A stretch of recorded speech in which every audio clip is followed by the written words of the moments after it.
Yeah, well, we haven't done anything on that yet. If you look back and you go back long before President Putin, it was always a statement that they would never allow Ukraine into NATO. So that was a statement that was made, but we haven't discussed any of that yet. We're going to be discussing it today, but we will give them very good protection, very good security. That's part of it. And the people that are waiting for us, I think they're very like-minded. They want to help out also.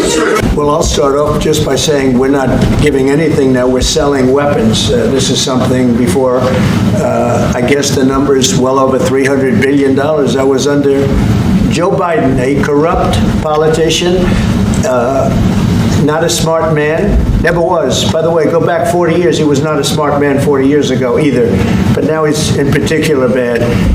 This was done by a corrupt administration that shouldn't have been in, and frankly, if the right results of the election were given, if I were president, this war would have never taken place, and he would have been very happy, because he would have liked to have seen. I mean, they went through hell. He went through hell.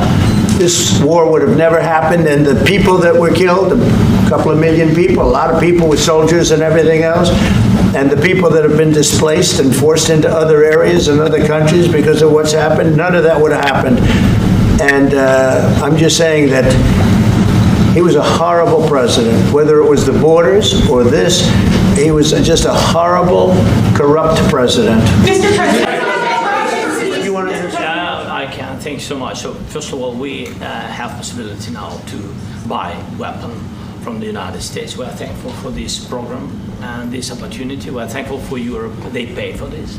And through NATO program, for example, Pearl and etc., we have some programs where we can have some money to finance this. And this is a part, I think, it's not a part for the war and to defend us. It also will be a part for security guarantees, to strengthen our army, to rearm Ukrainian army. This is very, very important. And it depends how much money we need to rearm. For example, the question of air defense, we spoke about it with President Trump, and I'm happy that we have now bilateral decisions and we work on it with production, American production. Nobody in Europe has so many air defense like Patriots, for example. We need it very much, and this is also about defending. You know, I think the good news, we make the best military equipment in the world by far. You mentioned the Patriots. How good are they? Yeah, systems. We have systems, they're literally 100% foolproof. And it's really like shooting two bullets, you know, two bullets hitting each other in the air in a space like this. The chance is 100%. It's 99 to 100%. So we sell the equipment to NATO, and NATO does what, I don't know what the arrangement is that you have with, but I know that they want you to have the equipment. And we're getting the best equipment in the world, but they pay us for the equipment. Under Biden, it was just crazy what was going on. I believe the number is over 300. I think it could be $350 billion worth of equipment and money and everything else.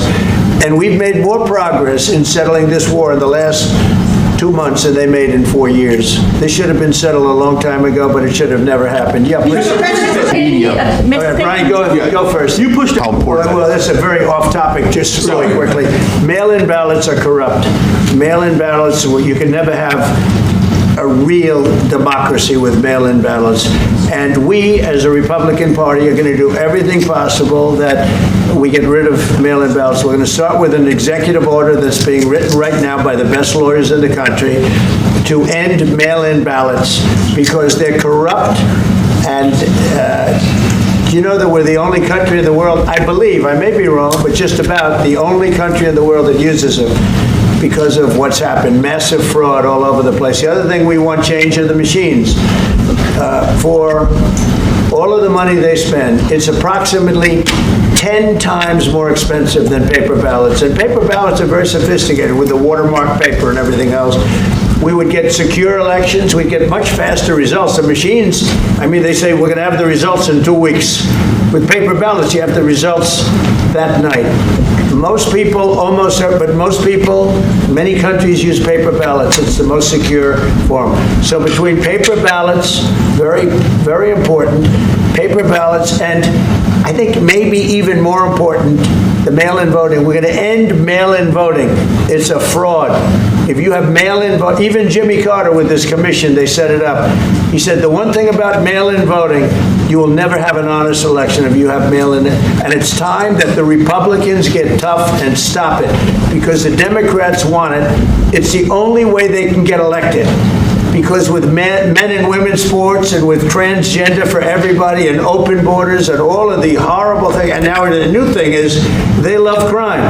They're fighting me on the fact that I've made Washington, D.C. safe. We're not going to get mugged, beaten up, or killed like all the people you've been watching get so badly hurt. I'm glad, I hate to take your time in this, but I'm glad you asked me that question. We're going to stop mail-in ballots because it's corrupt.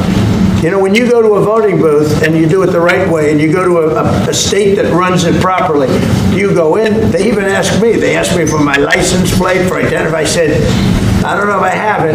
They said, sir, you have to have it. I was very impressed, actually. But it's very hard to cheat with mail-in voting. As you know what happens in California, it's so corrupt, where some people get 5, 6, 7 ballots delivered to them. Now, we got to stop mail-in voting, and the Republicans have to lead the charge. The Democrats want it because they have horrible policy. If you have mail-in voting, you're not going to have many Democrats get elected. That's bigger than anything having to do with redistricting, believe me. And the Republicans have to get smart. We're not going to have a country.